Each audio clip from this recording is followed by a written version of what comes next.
Muy buenos días y bienvenidos a aquellos que están ahora conectándose por Facebook Live.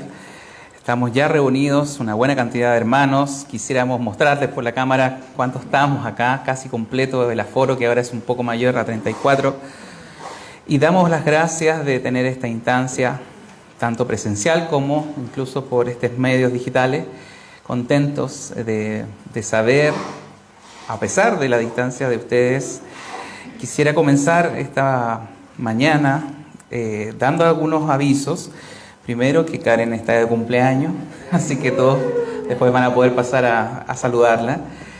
Y con respecto a la reunión de alimentos, de víveres, de cosas esenciales con las cuales estamos haciendo canastas, todos los últimas semanas de cada mes estamos reuniendo eso y lo hacemos a través de Viviana Vázquez. Lo puede traer los días domingos, los días martes de reunión también para esas cooperaciones, o bien a través de dinero a la cuenta, o lo que dejamos acá como ofrenda también sirve para esos gastos, para ayudar a completar esas cajitas de ayuda que van a los hermanos que tengan necesidad. Creo que esos serían los avisos de hoy día. Estamos en el domingo 22 de noviembre, ya quedan muy poquitas semanas para fin de año. Queremos pedirle que pueda, ojalá, los que están viéndonos venir presencialmente. Todavía nos quedan lugares, cupos, y no es lo mismo, recién lo decíamos, no es lo mismo estar acá presencialmente que estar en su casa viéndonos a la distancia. Por lo tanto, alentamos a que todos puedan venir y participar y ver a los hermanos juntos y en armonía, como enseña la palabra. Bien, vamos a tener un momento de reflexión a través del Salmo 55. Abra sus Biblias, los que no tengan Biblia pueden pedirnos, tenemos algunos Nuevos Testamentos por ahí que nos quedan, y si está en sus casas, ábrala en sus casas o bien la lee directamente de lo que vamos a proyectar, que son los versículos que vamos a leer. Salmo 55, es un salmo de David, dice así, Salmo 55 del 1 al 23, que es un salmo un poco largo. Dice... Aló. Aló, aló.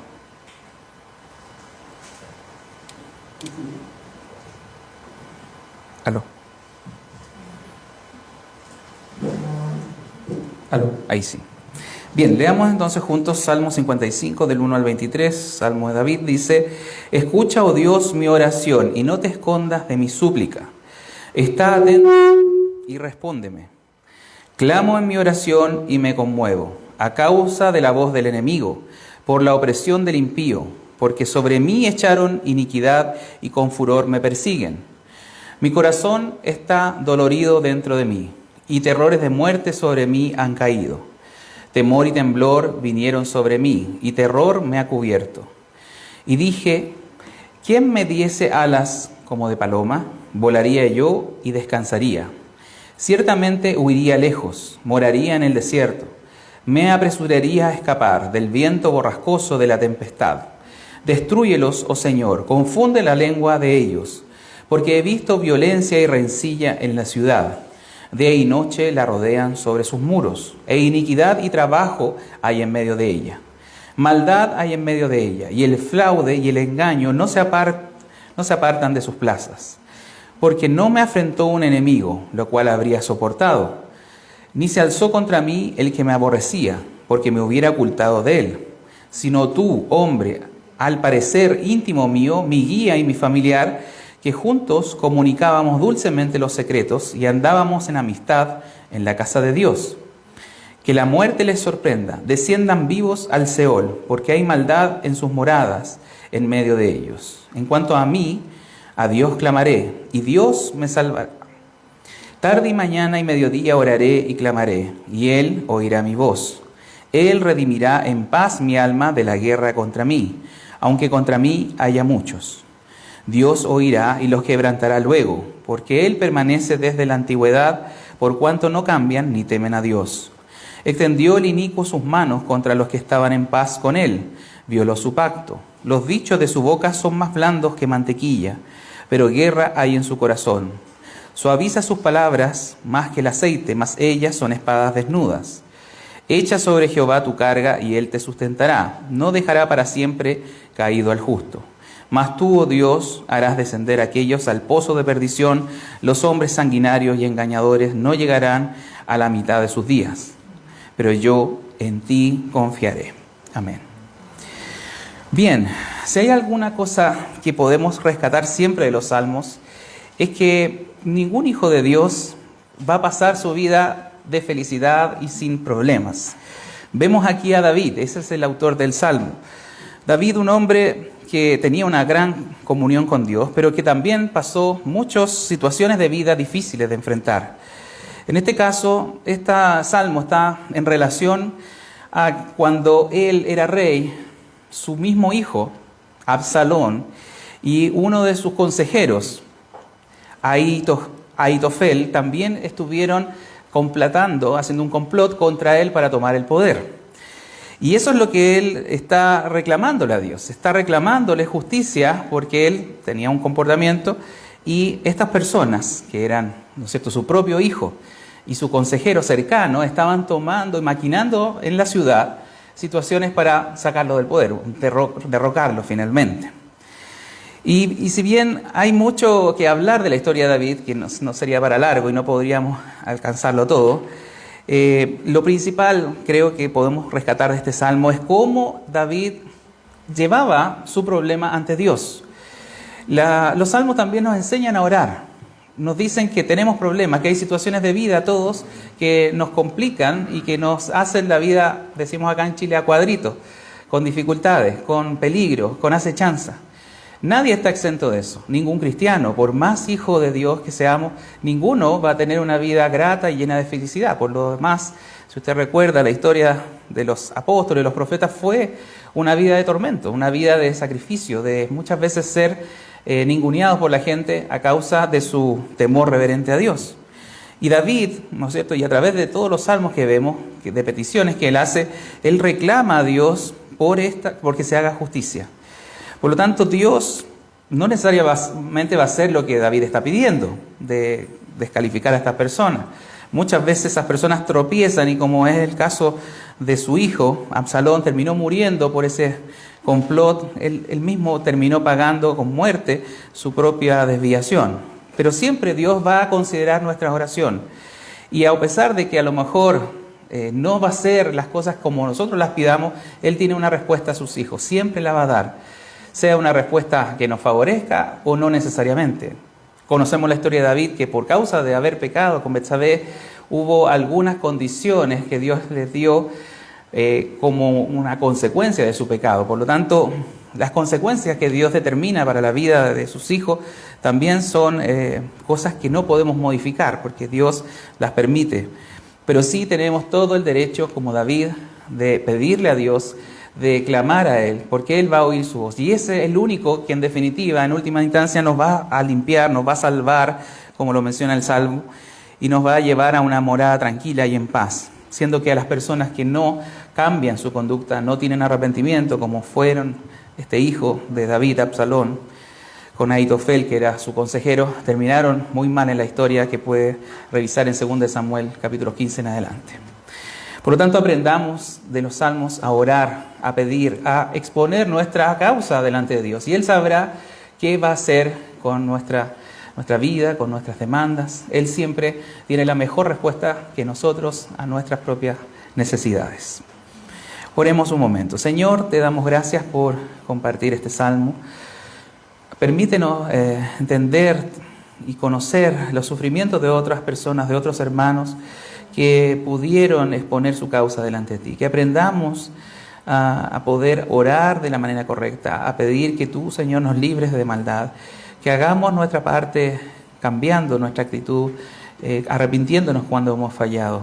Permite, Señor, que seamos como un libro expuesto ante ti, que nunca podamos ocultar nuestra maldad, sino que declararla frente a ti y saber que tú vas a dar la respuesta apropiada. Someternos a tu voluntad es lo que más nos cuesta.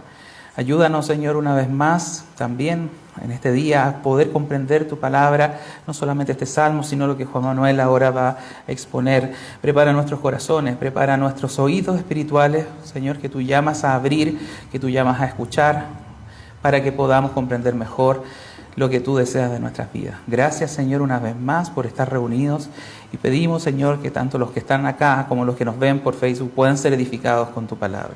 En el nombre de Jesús, amén.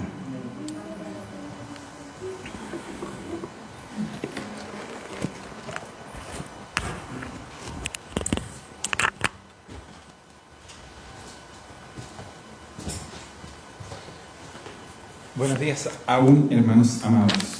No son las 12, así que...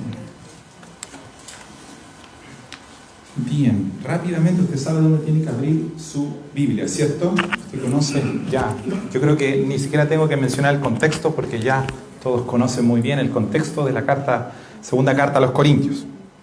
Pero mientras lo busca, y estaba sentado ahí en la silla esperando, me acordé de aquel proverbio que dice: Hijo mío, si recibieres mis palabras y mis mandamientos, guardares dentro de ti, haciendo estar atento tu oído a la sabiduría. Y quisiera hacer este llamado hoy antes de empezar la predicación. Porque yo sé que cuando empieza la predicación, algunos se acomodan en estas sillas tan blanditas que están ahí, ¿cierto?, tan cómodas, y algo pasa con nuestro sistema nervioso parasimpático y parece que empieza a actuar poderosamente y empezamos a quedarnos dormidos. A mí me ha pasado, no sé si le ha pasado a usted, pero muchas veces, a veces la voz del predicador es demasiado suave, dulce, y me pasó de hecho con una persona que nos escuchaba a través de las redes sociales y me dijo: doctor, yo lo he visto ahí predicar y yo lo pongo en la noche a escuchar y me quedo dormida escuchando. Yo no sabía si era un halago o era bueno o era malo, no sabía si alegrarme o entristecerme. Se quedaba dormida escuchándome. Yo preferiría que no se durmiera. Y la verdad es que aquí el proverbio dice: haciendo estar atento tu oído a la sabiduría. Es un mandamiento, es algo que usted debe hacer. Muchas veces nosotros venimos muy pasivamente a la iglesia y nos sentamos y esperamos simplemente a ver qué me van a dar. Pero la Biblia me muestra que yo debo tomar una actitud en la cual yo debo buscar, escuchar la palabra de Dios, estar atento, hacer estar atento mi oído.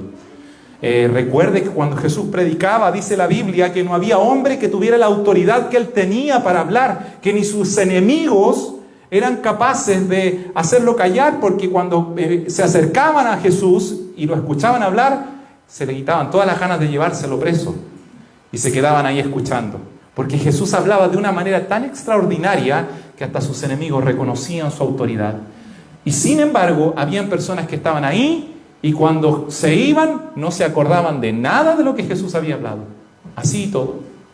Habían algunos que no entendían, que eran como aquel camino sobre el cual caían las semillas.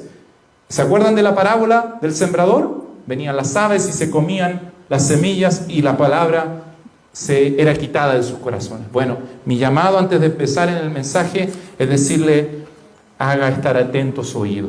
No a mi sabiduría, sino a la sabiduría de la palabra de Dios. Si se empieza a quedar dormido, pellizquese, no sé, haga algo, tome alguna actitud para estar atento al mensaje de Dios. Vamos rápidamente entonces a 2 de Corintios capítulo 7, versículos del 11 al 16.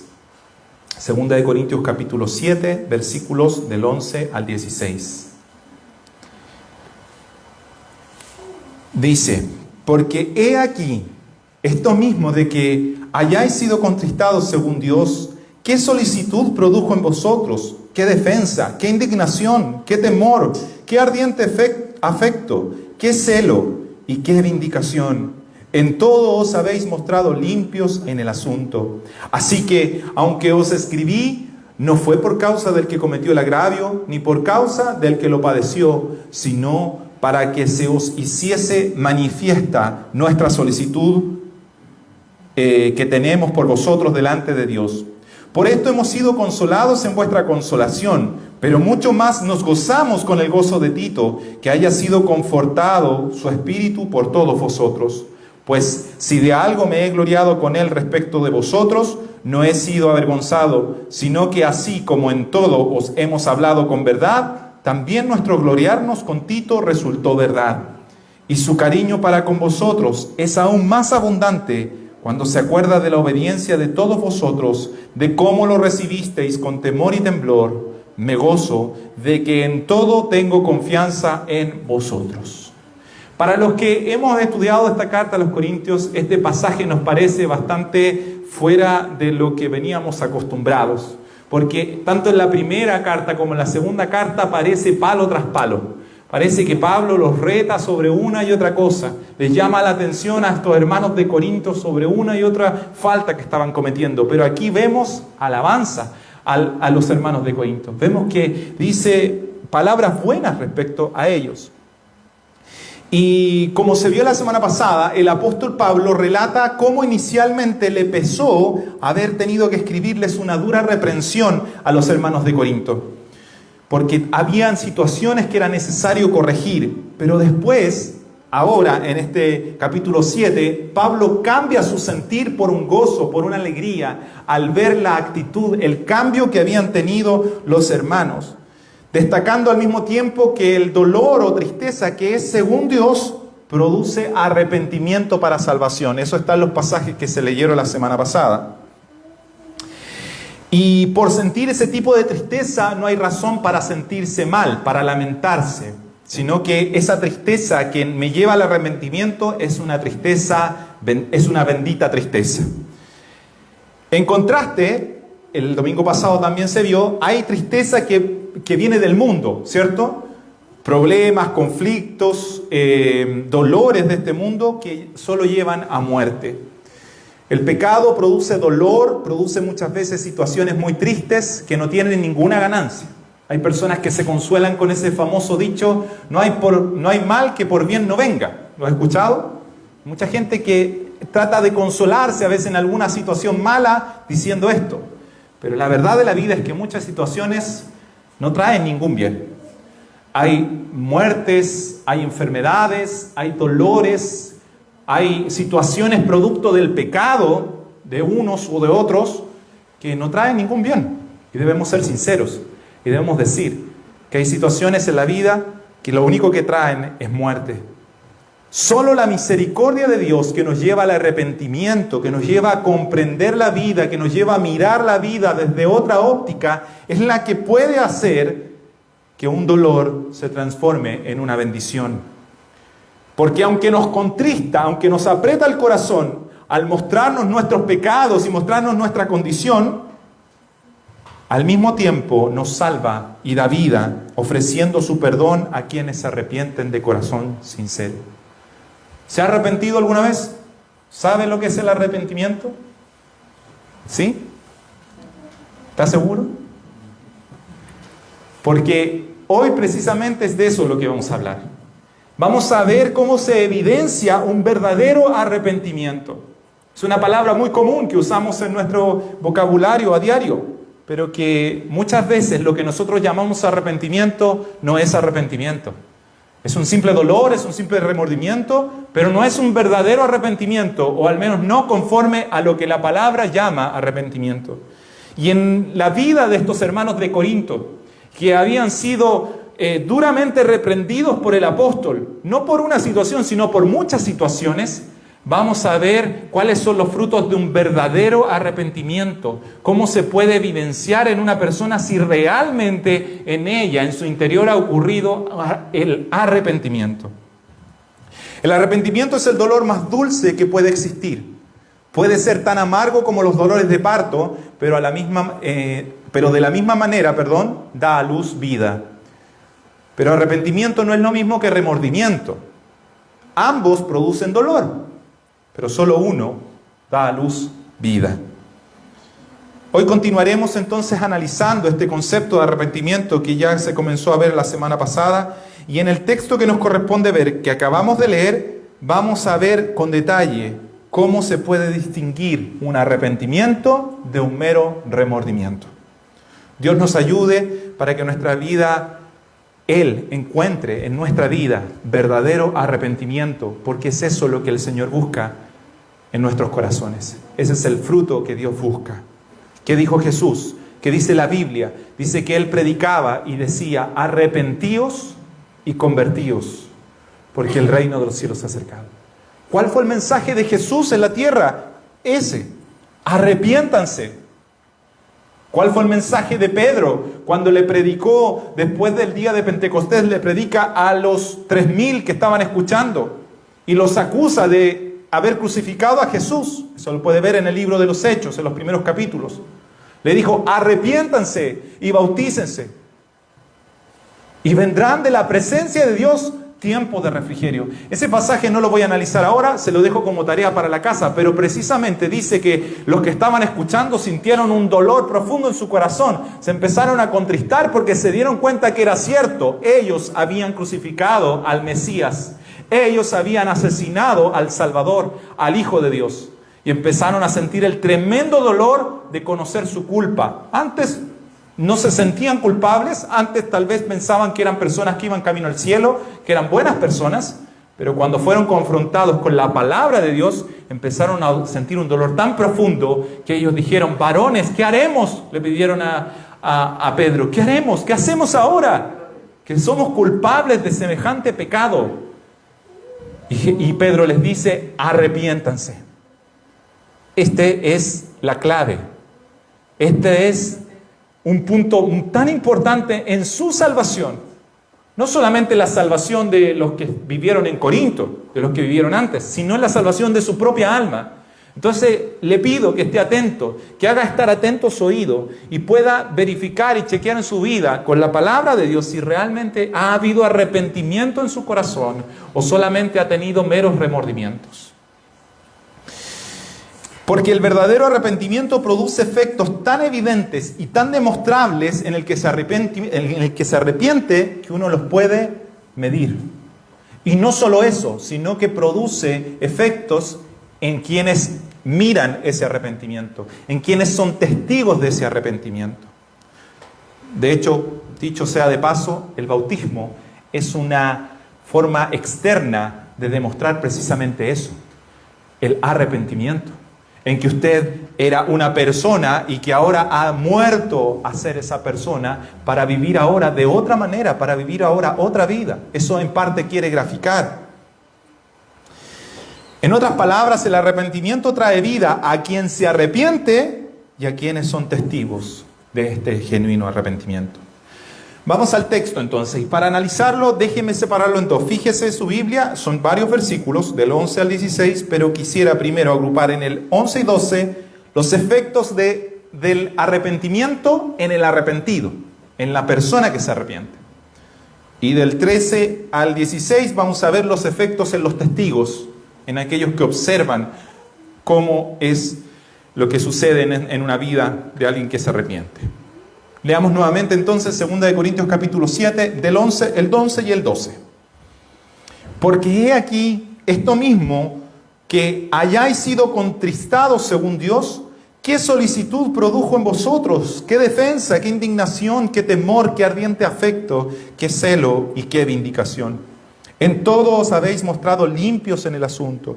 Así que aunque os escribí, no fue por causa del que cometió el agravio, ni por causa del que lo padeció, sino para que se os hiciese manifiesta nuestra solicitud que tenemos por vosotros delante de Dios. Hasta ahí primero. Pablo comienza destacando que el dolor que los corintios sintieron al ser confrontados con la carta que él les había escrito, no fue un dolor provocado por él, sino, dice, según Dios. Aquello que los hizo ponerse tristes, angustiados, afligidos, fue la palabra de Dios. Fue la Biblia, en cierta manera, fue el exponerse a la luz de la palabra de Dios lo que hizo que sus corazones empezaran a apretarse, contristarse, dice la Biblia, a angustiarse por dentro. Fue la exposición de la verdad de Dios en los corazones de los corintios lo que hizo que ellos empezaran a dolerse, a sentir un profundo dolor por lo que antes no sentían dolor, a sentirse tremendamente angustiados por algo que antes no les preocupaba. Y es que la palabra de Dios viene a mostrarnos nuestra realidad, y cuando nosotros a veces caminamos por la vida y pensamos que somos buenas personas que vamos al cielo, de repente llega el doctor Ávila y empieza a predicarnos la Biblia y enseñarnos los días martes, y vamos nosotros así achicándonos de a poquitito, cada vez más, a sentir que no éramos tan buenos como queríamos, Y hasta nos enojamos y decimos, él está predicando porque mi señora le contó, porque mi hermano, porque le contaron lo que pasó, por eso me está diciendo eso. Y la verdad es que nadie sabe nada, sino que es la Biblia, es la palabra de Dios que empieza a confrontar nuestros corazones, a mostrarnos nuestra realidad, y nosotros empezamos a contristarnos. Igual como un papel que se moja, se empieza así. Nos empezamos a consumir, a arrugar. Pero es la palabra de Dios. Dice, fuisteis contristados según Dios. Pero maravillosa es la palabra de Dios. Así como dice el Evangelio de Juan en el capítulo 3, versículo 17. Porque no envió Dios a su Hijo al mundo para condenar al mundo, sino para que el mundo sea salvo por él. De la misma manera, la palabra de Dios no viene a condenarnos, sino a llevarnos al arrepentimiento para la salvación. Esto es muy importante, porque la Biblia no se expone para condenarlo a usted y para decirle, mire, usted es un pecador y va al infierno, sino que es para decirle, mire, usted es un pecador y va al infierno, así que arrepiéntase, porque hay salvación en Cristo Jesús, porque hay salida. La palabra de Dios no está aquí para condenarnos, sino para guiarnos a la vida eterna, para traernos salvación. Así como habla de Jesucristo, la palabra encarnada, que Él no vino al mundo a condenarlo, sino para que el mundo sea salvo por Él. Y así como la palabra de Dios no vuelve a Él vacía y sus ovejas oyen su voz y le siguen, asimismo los corintios respondieron a este mensaje, respondieron a la palabra de Dios, hicieron estar atentos sus oídos, escucharon, así como el Javi me está escuchando atentamente. ¿Y cuál fue el resultado? ¿Qué dice el versículo 11? Pablo no aguanta la emoción de ver la respuesta de los corintios. ¿Y qué es lo que dice? Léalo usted mismo. Dice, ¿qué solicitud produjo en vosotros? ¿Qué defensa? ¿Qué indignación? ¿Qué temor? ¿Qué ardiente afecto? Etcétera, etcétera. Pablo va relatando, y yo me imagino al escriba que iba escribiendo detrás de Pablo, escribiendo rapidito, porque Pablo estaba tan emocionado al ver el cambio de los corintios, que relata y habla una serie de cualidades que nos van a hablar. ¿Cuál es la actitud de un verdadero arrepentido? El apóstol Pablo pasa de un pesar, de sentirse triste por haberlos retado, a una sorpresa y a una alegría por la diligencia de los corintios. Sorprendido por esta diligencia de los corintios, el apóstol usa la palabra qué solicitud. En otro sinónimo podría ser qué empeño, qué esfuerzo diligente. Vemos en las palabras del apóstol que lo que había sucedido en los corintios puede compararse a una verdadera conversión. O sea, ellos iban para un lado y cambiaron completamente su dirección.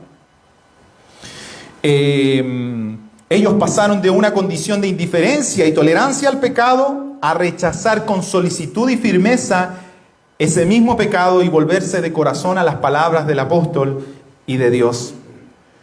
¿Cuál es el pecado específico del cual se arrepintieron los corintios? No lo sabemos con certeza. Podemos sospechar que puede haber sido aquel pecado de incesto que está escrito en el capítulo 5 de la primera carta, donde Pablo llama la atención sobre un hombre que tenía la mujer de su padre. Puede ser, muchos eruditos dicen que ese es tal vez el pecado, pero aquí Pablo no nos dice específicamente cuál.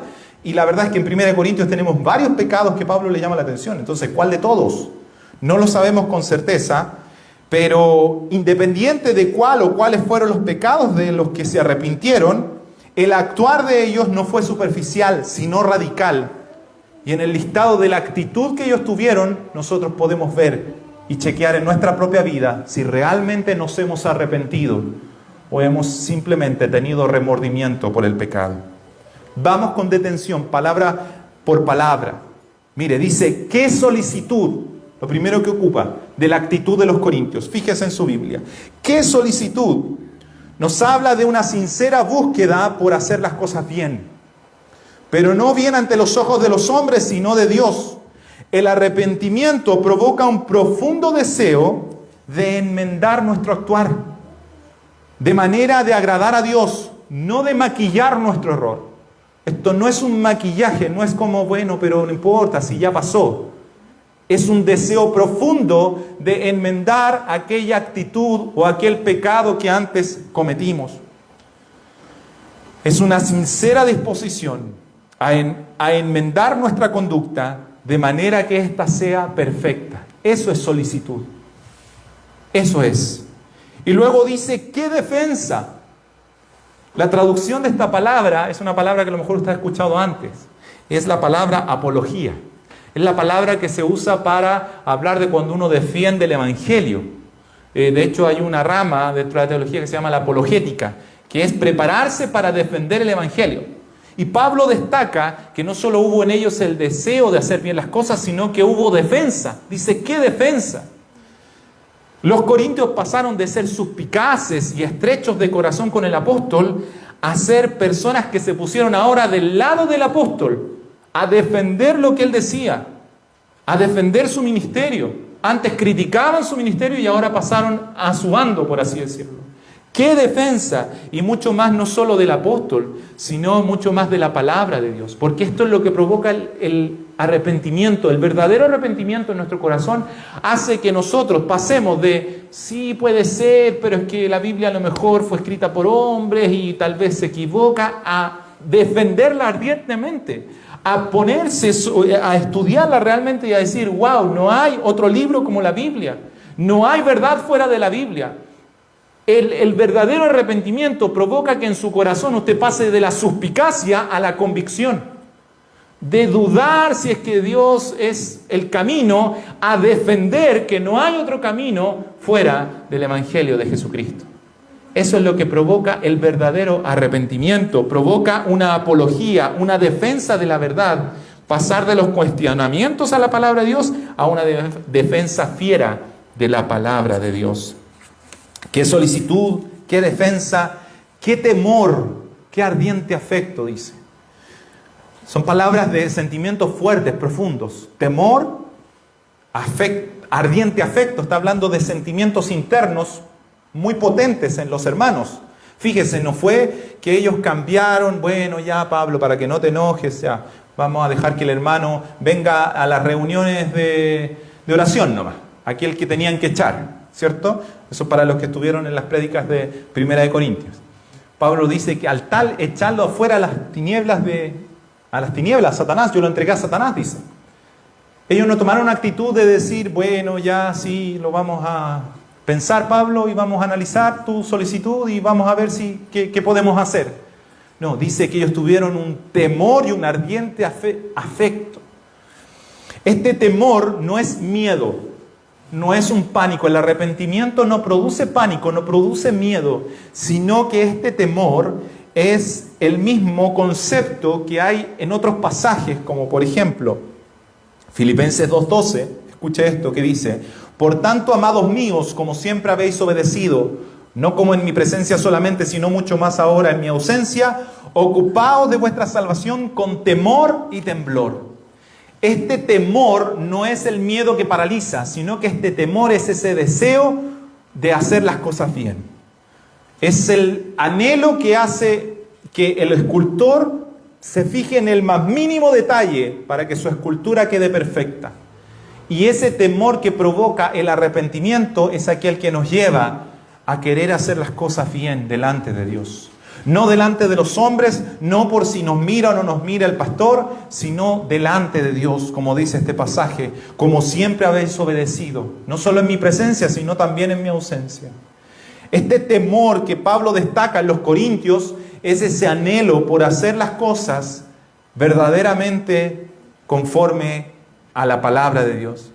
Verdadero arrepentimiento produce un temor reverente, un deseo de vivir en santidad. Un temor que nos hace desear no equivocarnos en lo más mínimo, no tomar nuestra salvación a la ligera, sino con temor y temblor. Y esto manifestado no en miedo, porque el miedo paraliza, sino en un afecto ardiente, o sea, algo que nos mueve. Porque el miedo, como decía, paraliza, pero el temor de Dios nos lleva a la acción. El temor de Dios nos mueve, no nos detiene. Ese temor es al mismo tiempo un ardiente afecto, un ardiente deseo de hacer todo para la gloria de Dios. Entonces vemos que el verdadero arrepentimiento produce solicitud, produce apología, defensa de la verdad, produce este temor santo, este ardiente afecto por hacer ahora la voluntad de Dios. Y mire lo que dice después, produce también celo y vindicación. Dice, ¿qué celo? ¿Qué vindicación? Y respecto a esto quisiera leerles un comentario bíblico que me gustó mucho porque creo que no soy capaz de explicarlo de mejor manera. Escuche esto, dice, esta frase, qué celo, qué vindicación, describe una actitud humana que revela un justo enojo contra el pecado que afrenta nuestro sentido de la decencia. En otro lugar, Pablo habla de desnudarnos del viejo hombre y revestirnos del nuevo. Y un catecismo del siglo XVI pregunta, ¿qué es morir al viejo hombre? La respuesta es sentir tristeza verdadera por el pecado, aborrecerlo cada vez más y apartarse de él. Se lo vuelvo a leer. ¿Qué es morir al viejo hombre? Es sentir tristeza verdadera por el pecado, aborrecerlo cada vez más y apartarse de él. Eso fue lo que pasó a nuestros hermanos. Hubo un celo, un deseo de vindicación, de quitar de sus vidas el pecado, de expulsarlos de ellos. Ahora el pecado que antes ellos albergaban se transformó en su enemigo. Ahora el pecado que ellos toleraban es lo que ellos no quieren tener ni a un metro cerca. Eso es lo que provoca verdadero arrepentimiento. El verdadero arrepentimiento genera en nosotros un cambio de mentalidad. De hecho, la palabra griega traduce eso, metanoia, cambio de pensamiento, cambio de perspectiva, de tal manera que lo que antes a mí no me molestaba, ahora yo lo aborrezco. Lo que antes para mí incluso era deseable, ahora hago todo por alejarme de eso. Eso es arrepentimiento. Y eso fue lo que sucedió a nuestros hermanos. Los hermanos no tuvieron un cambio superficial, no tuvieron una respuesta para agradar simplemente al apóstol Pablo, sino incluso más allá de lo que el apóstol esperaba. Por eso el apóstol se sorprende y escribe con alegría, responde con alegría. El verdadero arrepentimiento produce en nuestro corazón aborrecer aquello que antes nos pareció tentador y deseable. Ahora lo aborrecemos y somos celosos de buscar que en nuestro corazón habite la santidad de Dios. Y mire cómo termina toda esta frase. A mí me encanta este detalle del versículo 11. En todo os habéis mostrado, ¿qué cosa? Limpios en el asunto. Qué hermosas palabras para terminar esta descripción que hace Pablo de la actitud de los hermanos de Corinto. En todo os habéis mostrado limpios en el asunto. Humildemente pienso que resume de manera tan preciosa como precisa la actitud de un verdadero arrepentimiento. En todo os habéis mostrado limpios. Eso es arrepentimiento. Eso es. No es un cambio superficial, es un cambio profundo por donde se le mire. En todo os habéis mostrado limpios. Sigamos en el versículo 12, mire lo que dice. Así que aunque os escribí, no fue por causa del que cometió el agravio, ni por causa del que lo padeció, sino para que se os hiciese manifiesta nuestra solicitud que tenemos por vosotros delante de Dios. Pablo, sin ánimo de bajarle el perfil al conflicto, busca colocar las cosas en orden de importancia. ¿Qué era más importante? Por sobre el ofendido y el ofensor, lo más importante era la salvación de la iglesia. El pecado manifestado entre ellos estaba poniendo en serio riesgo la salud espiritual de toda la congregación. Y lo que movió al apóstol a reprenderles fue el amor que él les tenía. Si los retó como un padre, si les llamó la atención, él ocupa ese concepto, dice, como a hijos les hablo, como un padre me dirijo a ustedes. Si lo hizo así, fue porque él temía por la salud espiritual de los corintios. Cada vez que Dios me hable, cada vez que usted se sienta contristado por el pecado, cada vez que algo le llame a arrepentirse y se sienta mal, vea detrás de eso el profundo amor de Dios. Porque si hay algo que mueve a Dios a mostrarnos nuestro pecado, no es su ira, es su amor. Es su amor. Hay gente que dice muchas veces, Dios, ¿por qué me castigas? Si pudiéramos escuchar del cielo la voz de Dios, sería por amor, porque te amo. Si es que realmente Dios nos está castigando. Porque lo que motiva a Dios a causarnos dolor es el amor. Para que por medio de ese dolor incluso nos arrepintamos y tengamos libertad y tengamos salvación. Mire, en estas palabras que Pablo está diciendo, pone las cosas en orden, porque muchas veces cuando hay conflictos entre hermanos, se forman partidismos tanto entre el ofendido como en el ofensor, lo cual es un error tan triste como común, que no sucede aquí, por supuesto, que sucede en otros lados. Pero muchas veces cuando hay una persona que fue ofendida, el resto tiende ay, vamos con el ofendido, a apapacharlo, mira lo que le hizo tal. No se junten con él por lo que le hizo. Y otros van con el ofensor. No, si yo te entiendo, es igual, bueno, todos somos carnales, todos somos débiles, ya no te preocupes, yo te acompaño. Pero Pablo pone las cosas en perspectiva aquí. Dice, no escribí ni por el ofensor ni por el ofendido. Aquí lo que importa es hacer la voluntad de Dios, que las cosas sean hechas conforme a la voluntad de Dios. Mire, el verdadero arrepentimiento nos hace colocar las cosas en orden correcto, sin dejar de pedir perdón a quien hayamos ofendido. Si es que es el caso, entendemos que lo más importante es hacer las cosas conforme a la voluntad de aquel que nos amó. Si yo he ofendido, debo pedir perdón. Pero no es la persona ofendida el centro de la iglesia. Muchas veces, como le digo, este error es tan triste como común. La persona ofendida en una iglesia, en una familia, en una casa, se torna el centro de todo. Y todas las demás tenemos que rendirle pobrecito, sí, porque fue ofendido, porque fue esto y fue esto otro. Y se forma un ambiente vicioso donde hay una persona exaltada por su dolor y hay personas que están siendo rechazadas por lo que hicieron. La persona que pecó debe pedir perdón, debe hacerlo. La Biblia lo manda.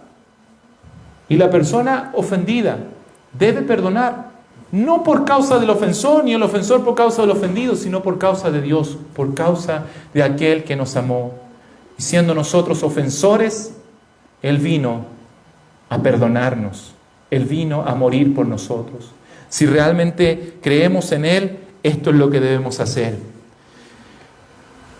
Vemos entonces que el arrepentimiento en el arrepentido produce solicitud, produce defensa, produce un temor ardiente, un ardiente afecto, ¿cierto? Un deseo por hacer la voluntad de Dios. Ahora un celo, querer quitar de su vida el pecado, se muestra limpio en todo y además hace las cosas conforme a la voluntad de Dios. Cuando hay arrepentimiento, las cosas se ordenan. Hay paz, hay consuelo. De hecho, el versículo 13, la primera porción del versículo 13 dice, pero por esto hemos sido consolados en vuestra consolación. Hay algunos eruditos que dicen que ese pedacito debería estar en el versículo 12 y no en el versículo 13. No se me confunda, lo que pasa es que los números de los versículos fueron puestos mucho después de que la Biblia fuera escrita. Es por un tema de orden que existen los numeritos. Pero el tema, lo que quiero decir es que el arrepentimiento produce consolación, produce consuelo, tanto en el ofendido como en el ofensor. Produce descanso. ¿O acaso no es cansador, no es agotador cuando hay conflictos en una iglesia, en una casa, en una familia? ¿Acaso no se enferma usted cuando no hay perdón, cuando no hay arrepentimiento? ¿Acaso no se llena de nudos en la espalda? ¿Acaso no puede dormir en la noche? Pero cuando hay verdadero arrepentimiento, hay consuelo. Hay consuelo para el ofendido y para el ofensor. Pero cuando una persona se arrepiente de verdad, como le decía, no solo hay efectos en él, sino que hay efectos también en los testigos. Y este es el segundo punto de la predicación. Veamos los efectos en aquellos que observan un verdadero arrepentimiento. Versículos del 13 al 15 dice: Por esto hemos sido consolados en vuestra consolación, pero mucho más nos gozamos por el gozo de Tito, que haya sido confortado su espíritu por todos vosotros. Pues si de algo me he gloriado con él respecto de vosotros, no he sido avergonzado, sino que así como en todo os hemos hablado con verdad, también nuestro gloriarnos con Tito resultó verdad. Y su cariño para con vosotros es aún más abundante cuando se acuerda de la obediencia de todos vosotros, de cómo lo recibisteis con temor y temblor. Me gozo de que en todo tengo confianza en vosotros. Pablo ahora hace mención del reporte de Tito. Tito era un colaborador de Pablo y había sido comisionado por él en esta ingrata labor de tener que llevar su carta y al mismo tiempo tener que verificar que respondieran y traer de vuelta la respuesta de los corintios hacia Pablo. Era un hombre clave. Tito era aquel que tenía que hacer, podemos decirlo en buen chileno, el trabajo sucio o la parte no grata. Tener que llevar la carta a los corintios, ver la respuesta de ellos, tratar de que se convencieran de las palabras de Pablo y después regresar donde Pablo con la respuesta. Si la respuesta no hubiese sido buena de los corintios, hubiese sido una dura tarea para Tito, ¿cierto?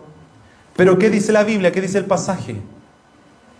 ¿Qué pasó con Tito? ¿Cómo volvió? ¿Volvió triste? ¿Cómo volvió?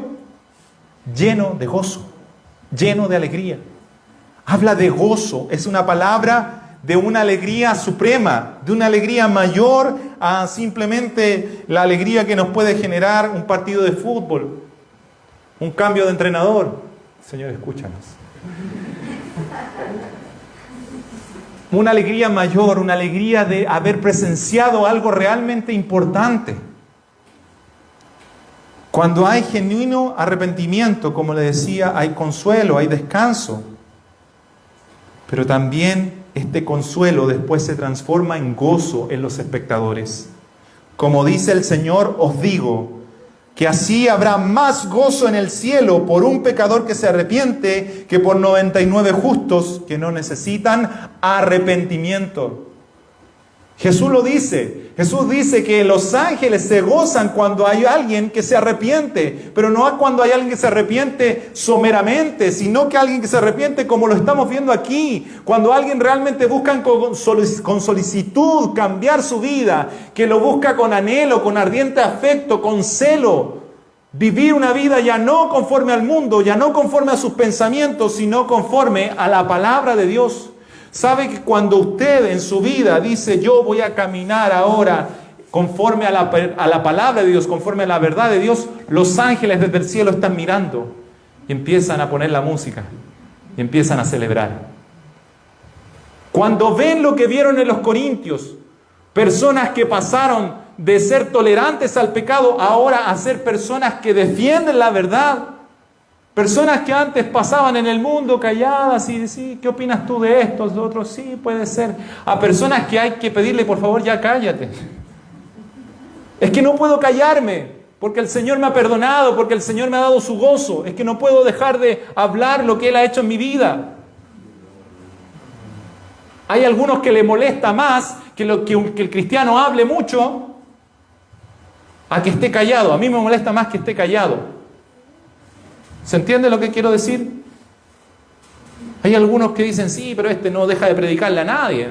Nadie se salva de que le predique. ¡Qué bueno es eso! Quiere decir que está lleno de gozo, quiere decir que se arrepintió realmente y ha conocido. Y ese dolor se transformó en gozo en su corazón y por eso no para de hablar. Pero hay algunos que nunca hablan. Son agentes secretos del reino. Guardan silencio en todo momento. ¡Ah, tú eres cristiano! Mira, qué bien. Y fue todo. Pero cuando hay arrepentimiento en mi corazón, ese arrepentimiento se transforma en un gozo, en una alegría, porque he descansado, porque he tenido consuelo. Y otros pueden ver ese gozo en mí y otros se pueden gozar conmigo. Mire lo que dice el versículo 15. Y su cariño para con vosotros es aún más abundante. ¿Por qué? Cuando se acuerda de la obediencia de todos vosotros.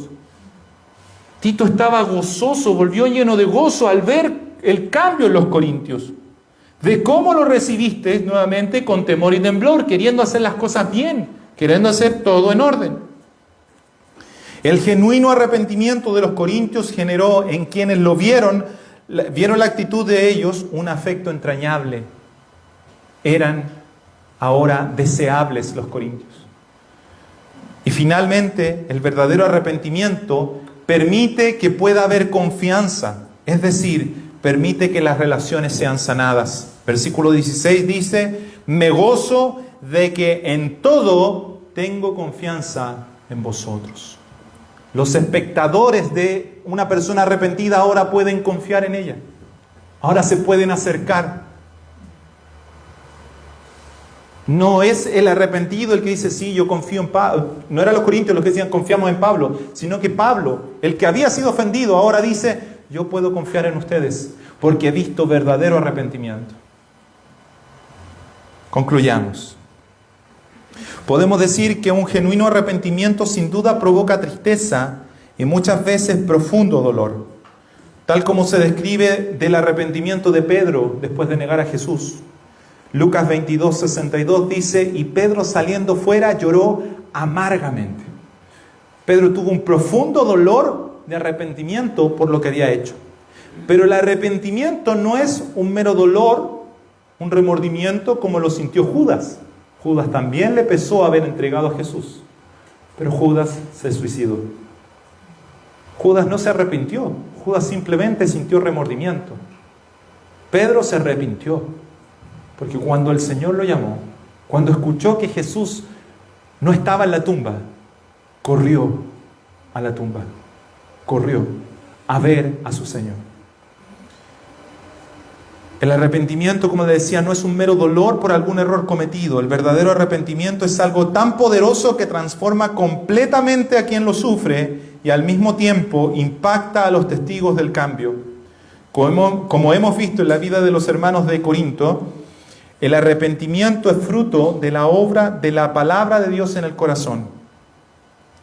Y esta provoca efectos evidentes.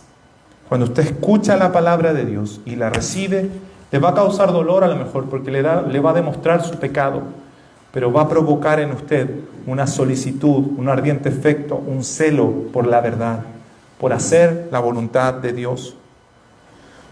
Provoca solicitud y temor para enmendar el camino, provoca defensa y celo por aquello que antes se despreciaba y al mismo tiempo rechazo por aquellos que antes se hacía. Provoca un profundo deseo de mostrarse limpio en todo, un cambio desde lo más profundo de las motivaciones. Y hemos visto que semejante arrepentimiento impacta positivamente a los que nos rodean, fortaleciendo la vida de los demás, generando consuelo y gozo, afecto entrañable y restaurando la confianza hacia quienes dieron fruto de verdadero arrepentimiento. ¿Ha experimentado usted este arrepentimiento? ¿Ha sentido el amargo dolor de su pecado que se transformó luego en una poderosa fuerza transformadora que impactó a quienes lo rodeaban? ¿Lo ha vivido? ¿Ha tenido esa experiencia de haber sido confrontado por la palabra de Dios y haberse dado cuenta de su pecado? Y esto generó en su corazón un deseo de ahora hacer las cosas bien, no para los hombres, sino para Dios. Una solicitud por vivir conforme a la palabra de Dios y no según su propio pensamiento. ¿Ha ocurrido eso en su corazón? ¿Se ha arrepentido realmente? ¿Ha sido esto evidente a quienes le rodean? Sus familiares pueden decir, en esta persona realmente ha habido un cambio, y se gozan con su cambio y dicen, mira, ¿has visto que ahora este está diferente, que está distinto, es otra persona? ¿Pueden quienes están a su lado dar testimonio como Tito daba testimonio de los corintios y alegrarse al recordar la actitud suya? Esto no es algo que sucede una vez solamente en el cristiano. Esto es algo que sucede muchas veces en nuestro caminar. Pero esto es algo que sin duda todo cristiano ha vivido y puede reconocerlo en su vida. Si hay alguien que no lo ha vivido, si hay alguien que dice en realidad si pongo las cosas como está aquí en la Biblia, yo creo que no me he arrepentido de verdad. He tratado de maquillar las situaciones, he tratado de adornarlas para que no haya tanto problema, o he tratado de hacer la vista gorda. Entonces, quiero decirle, arrepiéntase. No hay otro camino. Arrepiéntase. Frente a la palabra de Dios. Si no ha experimentado esto en su vida, entonces arrepiéntase y haga a Jesucristo el Señor de su vida, dando frutos dignos de arrepentimiento. Y quienes van a decir, si usted realmente se arrepintió, no va a ser usted. Van a ser quienes están a su lado, quienes le rodean. Van a decir que usted ahora es una persona diferente. No por su poder, no por su capacidad, sino por el poder de la palabra de Dios que transformó su corazón, transformó su vida y va a transformar la vida de quienes estén a su lado. Cerremos nuestros ojos y oremos al Señor. Señor, te damos tantas gracias, porque aún en el pecado de estos hermanos y en su obstinación por mantenerse en una condición de pecado, Señor, tú manifestaste tu gloria, manifestaste tu poder. Señor, tu palabra llegó a ellos y ellos se arrepintieron y mostraron tal solicitud, tal empeño por hacer bien las cosas, mostraron tal celo por tu verdad, Señor, tal cambio que hasta el día de hoy estos hermanos son alabados. Hoy, al volver a leer tu palabra, a leer la carta del apóstol Pablo, Señor, 2000 años después, volvemos a alabar el cambio en estos hombres que entendieron tu verdad, que se arrepintieron de corazón y que con solicitud buscaron enmendar su camino. Señor, permite que lo mismo suceda en este lugar, que a pesar de nuestros pecados, a pesar de nuestras torpezas, a pesar de las durezas de nuestro corazón, Señor, tu palabra penetra lo más profundo de nuestro ser, llegue tan hondo en nosotros, y aun cuando produzca dolor mientras va entrando tu palabra en nuestro interior, Señor, esto se transforme en un cambio radical en nuestro caminar, en un antes y un después, y la vida de quienes nos rodean puedan ser bendecidas con nuestro genuino arrepentimiento, Señor. Ayúdanos a entender que esto no se trata del ofensor ni del ofendido, que no son ellos los importantes, que no es la ofensa que se me hizo o la ofensa que yo he hecho, sino que es el pecado que trae muerte, del cual debo arrepentirme y al cual debo clamar a ti para que tú, Señor, nos limpies de toda maldad. Así dice tu palabra, que si confesamos nuestros pecados, tú eres fiel y eres justo para perdonar nuestros pecados y para limpiarnos de toda maldad. Haz tu obra en nuestros corazones, Señor. Haz tu obra en nuestras vidas, Señor. Y glorifica tu santo nombre, como fue la vida de los hermanos de Corinto. Glorifica tu santo nombre en este lugar. No somos nosotros mejores que ellos, solamente que creemos en el mismo Dios poderoso que puede transformar vidas y hacer cosas maravillosas también en este tiempo. En el nombre de Jesucristo nuestro Señor. Amén. Bien. Le invito a ponerse de pie. Qué bueno que nadie se durmió. Buena la técnica. Y vamos a prepararnos ya para terminar, entregar nuestra ofrenda. Dios bendiga a quienes nos escucharon y les invitamos a venir a este lugar.